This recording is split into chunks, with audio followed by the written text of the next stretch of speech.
Agora, tão importante quanto a outra aula, nós temos essa aqui, tá? Que são as doenças causadas pelos protozoários, tá? Quem são essas doenças? Quais são as principais que acometem a espécie humana? A gente vai começar por uma das principais, tá? A doença de Chagas. E ela é chamada assim porque quem descobriu, né? Ela foi um médico brasileiro chamado Carlos Chagas, certo?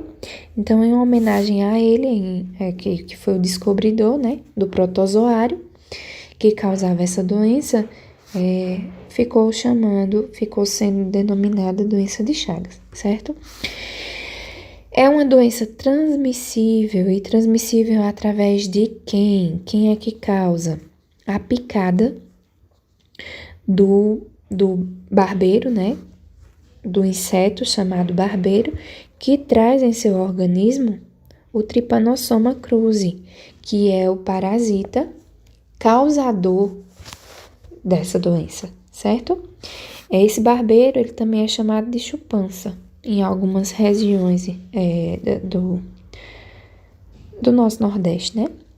Ele é também conhecido como esse nomezinho aí, chupança, porque ele faz a sucção, né? Ele chupa o sangue e a partir do momento que ele pica, chupando o sangue do humano, né? Da pessoa, ele infecta a corrente sanguínea com os parasitas, certo? E aí na página 41 do livro de vocês tem bem explicadozinho como é que ocorre esse processo, certo? Então, a doença de Chagas, ela é causada pelo protozoário, que é chamado Trypanosoma cruzi, certo? Também ocorre nos animais, certo? Aqueles animais que são a maioria homeotérmicos, a gente já falou, animal homeotérmico é aquele que não varia a sua temperatura corpórea de acordo com a temperatura do ambiente, né? Ela mantém-se constante. Então, aqui nós temos o Trypanosoma cruzi como sendo o protozoário causador dessa doença. Aqui tá a figura dele, não é isso? E onde é que a gente encontra? Qual é a transmitância maior? Onde é que existe a incidência? Em casas cuja matéria para fazê-las é o barro, o sapê, digamos assim, certo? Então, aqui, ó, o barbeiro é um inseto transmissor que se alimenta exclusivamente de vertebrados, sendo chamados de hematófago, ou seja, inseto que suga o sangue ao picar, tá certo? A espécie principal propagadora da doença de Chagas no estado de São Paulo foi o Trypanosoma infestans, hoje eliminado do nosso meio. Não do nosso, né? Do deles. Geralmente abrigam-se em locais muito próximos à fonte de alimento e podem ser encontrados na mata, certo? Então, geralmente na zona rural a gente encontra esse tipo de inseto, tá? Não exclusivamente, tá, pessoal? Geralmente eles podem ser encontrados em meio urbano que exista flora, né? Então, onde é que eles vivem? Eles vivem nas paredes, nos buracos, de camas, de colchões, de baú, tá certo? Nas frechas das paredes, de barro, não é isso? Quais são os sintomas da doença de Chagas? Bom, na segunda fase, que é a fase aguda, que é a fase que geralmente as pessoas descobrem que estão, né, com a doença, existe a febre moderada, a hepatomegalia. O que é a hepatomegalia? É o crescimento do fígado, certo? O fígado, ele começa a inflamar de maneira que causando dor à pessoa portadora, né? Inflamação dos gânglios linfáticos, né? Miocardia aguda, meningoencefalite, que são dores nas meninges e etc. Então, são vários os sintomas, mas os principais são esses. Tem também que, no caso aqui, é chamado, deixa eu ver nem o nomezinho, miocardia aguda, que é o crescimento do coração, tá, pessoal? Vulgarmente falando, tem um tecido do coração chamado miocárdio e existe o que a gente chama de edema desse tecido. Então, há o crescimento do coração, tá? E aí, na fase crônica, que a gente sabe que a doença de Chagas, ela não tem cura, né? Então, existem essas duas fases. A fase aguda, que é a inicial, é geralmente onde aparecem os sintomas, e a fase crônica, né? Onde ocorre o comprometimento do coração, ó, que eu havia dito a vocês. E também do sistema digestivo, certo? E aí, a duração depende de vários fatores, desde a idade e o estado nutricional do paciente até intrínsecos do parasita, certo?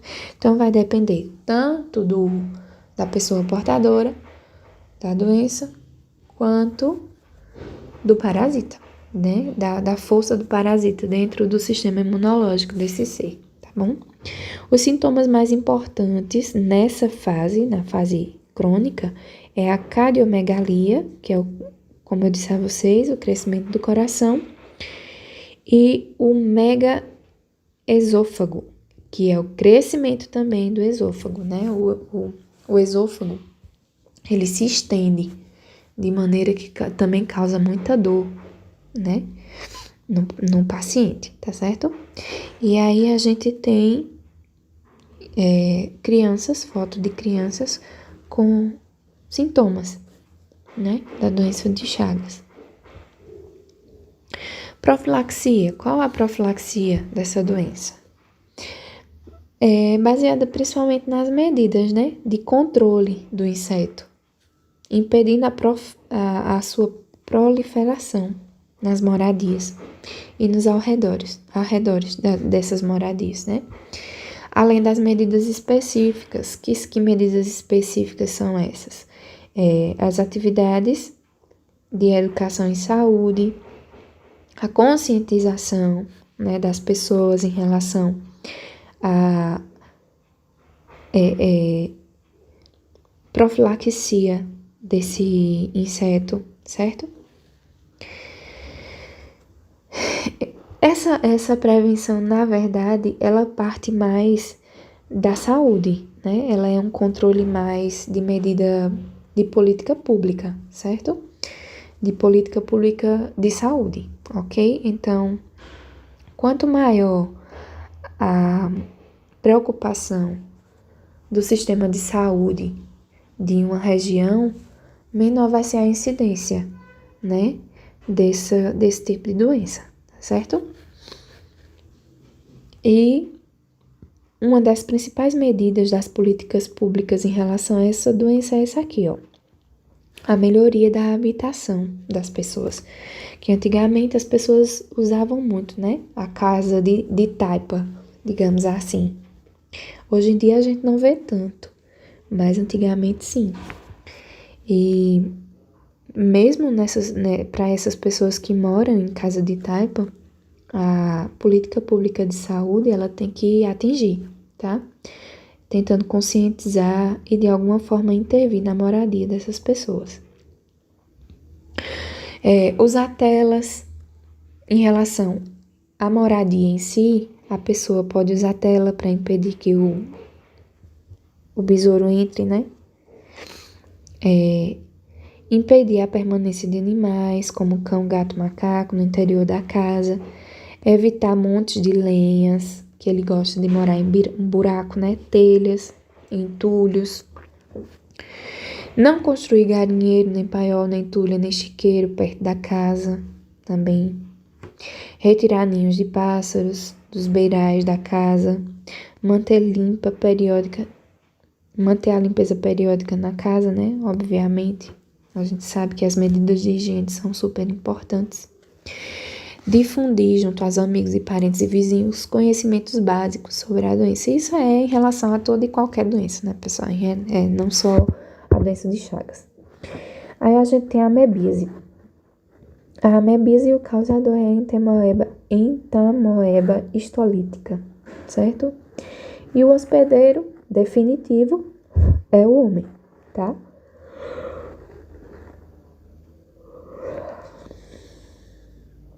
O local do parasitismo é o intestino grosso. Então, diferentemente do parasita que causa a doença de Chagas, né? O Trypanosoma cruzi, a entamoeba histolítica, ela tá presente no intestino grosso, né?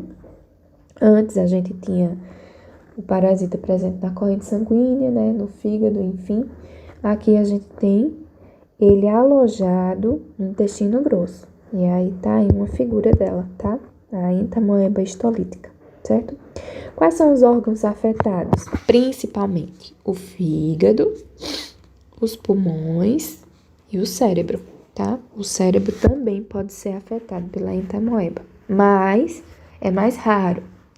O mais comum é o fígado e os pulmões, além do intestino grosso, tá? Qual é o ciclo da ameba? A pessoa ingere, né, geralmente por água ou alimento mal higienizado, certo? Alimento cru higienizado, mal higienizado. Por exemplo, um alface mal lavado, certo? Contaminado com cistos, que é a forma de resistência desse parasita, certo?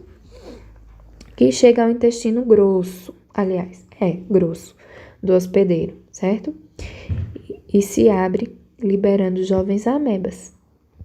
Elas invadem a parede do intestino e começam a se alimentar das células do sangue das paredes desse intestino, certo? E lá mesmo elas começam a se multiplicar, inflamando a parede do intestino. Com essa inflamação se rompe, né, o vaso e libera sangue junto com as novas amebas, certo? Então, geralmente um dos sintomas é a defecação de fezes com a presença de sangue, tá? Sintomas. No período de incubação, de 2 a 4 semanas, então digamos que a gente tomou, por exemplo, água contaminada com a entamoeba. Passa lá, ela quietinha, entre 2 a 4 semanas para poder aparecerem os sintomas, tá? Que são desinteria aguda, né? Um quadro desentérico agudo, cólicas abdominais muito fortes, vômito, né? Emagrecimento, fadiga muscular, entre outros, mas esses são os principais, tá certo? Qual é a profilaxia? Obviamente, higienização, né? Hábitos higiênicos constantes, manter limpos os sanitários, lavar sempre as mãos antes das refeições e principalmente após ir ao banheiro. Aqui fala em defecação, mas não só defecação, né? Porque a gente sabe que o banheiro é um ambiente para a proliferação desse tipo de doença e outras, né? Isso. O tratamento dos doentes, portadores e assintomáticos. Não usar excrementos como fertilizantes, que são o que a gente chama de estrume, não é isso? Ele geralmente, esse tipo de parasita está presente nas fezes, não é isso? Combater moscas e baratas é difícil, mas a gente tem que fazer, certo? E aí a gente tem a giardíase, que também é uma das principais, certo? Aqui nós temos a Giardia lamblia, que é a causadora da giardíase. Então, esse é o protozoário, né, causador da giardíase. O hospedeiro definitivo, quem é o acometido dessa doença? O homem, não é isso? Local do parasita também é o intestino delgado, certo? O intestino, de maneira geral. Especificamente, a giardíase é o intestino delgado, certo? A infecção, ela ocorre por ingestão de cistos também em água ou alimentos contaminados, ou seja, água contaminada, assim como a anterior, a amoeba, a entamoeba, né? E alimentos mal lavados, mal higienizados, certo? Podem sobreviver meses, pessoal, ó, meses na água fria, tá? Por isso que é importante a gente, quando for fazer a utilização, né, a ingestão de água, ser, além de água filtrada, água fervida, tá? Porque a fervura, ela mata basicamente 99%, né, dos germes que a gente conhece, tá? E inclui-se esse tipo de protozoário. Qual é o ciclo? Aí esse ciclo, tá aí a figurinha, mas tá aí no livro de vocês. Deixa eu achar bem direitinho pra vocês.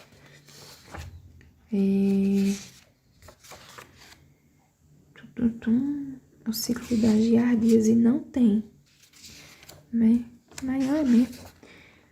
Não tem o ciclo da giardíase. Que bom que eu coloquei, né? Então, a pessoa engole, né, através do alimento ou da água contaminada, o cisto, né, do parasita, que é a forma larval, digamos assim. Quando chega no estômago, no intestino, esse cisto, ele eclode, liberando a giardia, certo? E aí, essa giardia, ela vem pra cá, ó, pro intestino delgado, vai morar aqui, ó, né? Lá na corrente sanguínea desse intestino delgado, ela vai se proliferar, tá? Aliás, nas paredes do intestino delgado, né? Na corrente sanguínea também, tá? Quais são os sintomas? Ela se manifesta principalmente por azia, náusea, que diminuem a intensidade quando ocorre a ingestão de alimentos, certo? Cólicas, dores fortes abdominais, seguidas de diarreia, né? A perda de apetite, a irritabilidade, né? E essa irritabilidade é de acordo com os sintomas, tá? Raramente, mas pode ser observado, observa-se muco ou sangue, raramente, mas pode ser um dos sintomas, tá? Nas fezes com giardíase. No entanto, possuem odor fétido, né? São do tipo explosiva e acompanhadas de gases.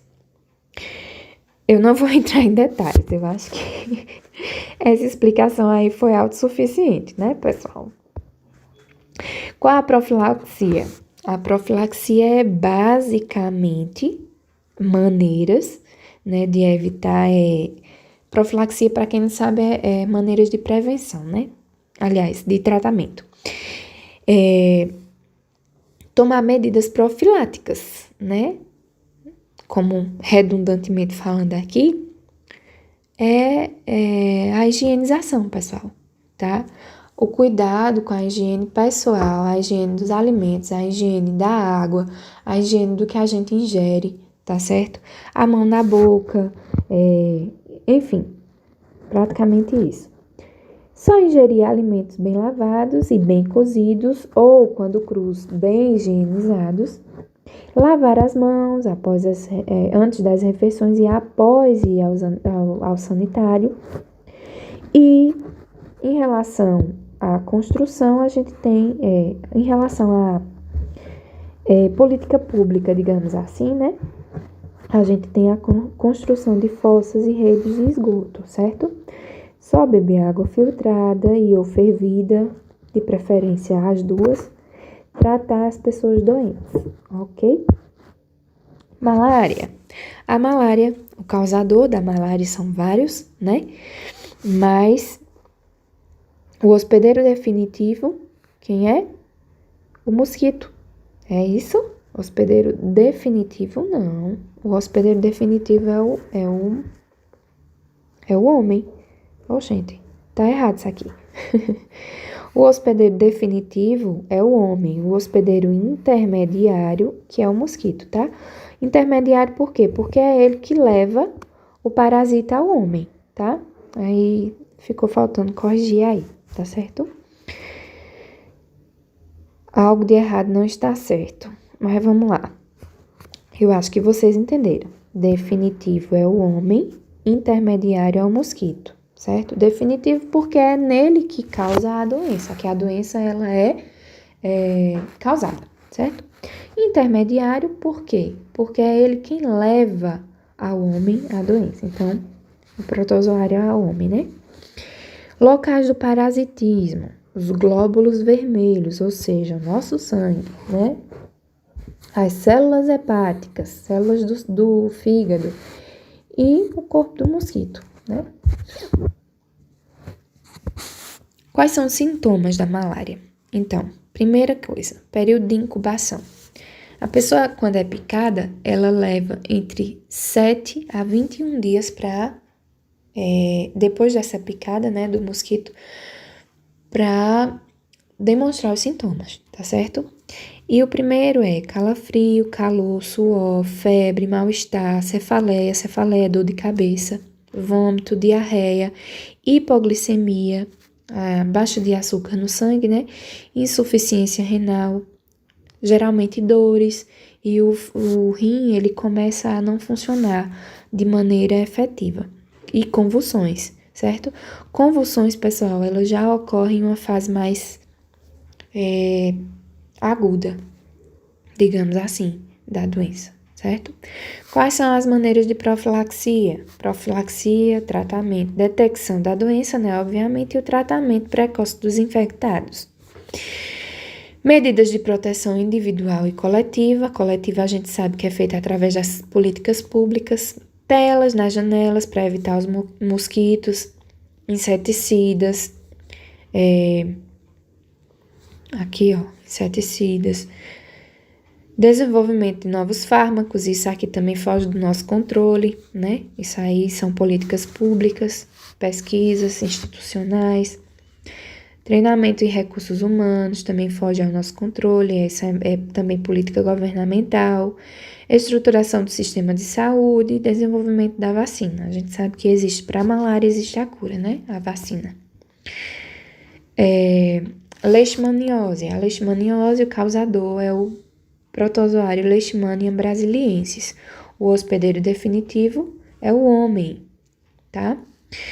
O hospedeiro intermediário, o inseto, assim como na anterior. O ciclo.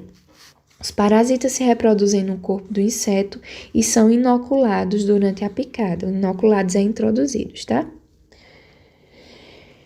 Os ferimentos provocados pela picada ulceram e neles os parasitas se multiplicam. Ulceram significa formar pereba, tá certo? E quando forma essa pereba, os parasitas se multiplicam, tá bom? Novas picadas espalham leishmania de pessoa para pessoa. Então, uma pessoa, ela não vai transmitir para outra, só através da picada do mosquito, tá? Prevenção. A prevenção da leishmaniose é assim como a malária, certo? O tratamento precoce das pessoas infectadas, né? Toda pessoa que apresentar a ferida difícil de cicatrizar deve procurar uma unidade básica de saúde, né, para realização do exame específico para ver se é a leishmaniose e assim entrar no tratamento específico, certo?